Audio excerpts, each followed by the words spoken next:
Jalen, how does it make you feel when your mommy and daddy fight? It feels like my mommy and daddy don't love each other no more. You know, there is a lot of distance between you two on the couch. Bernice, why don't you move closer to Jerome? There, that's better. My daddy say they haven't kissed since their wedding day. Is that true?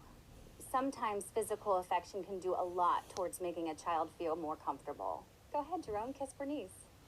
Nah, I'm straight. Come on, Mommy, do it for me. Go ahead, you two.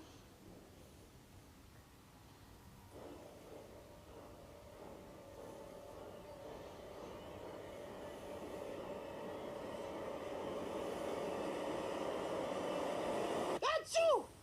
Oh. Damn, Bernice, what the hell, man?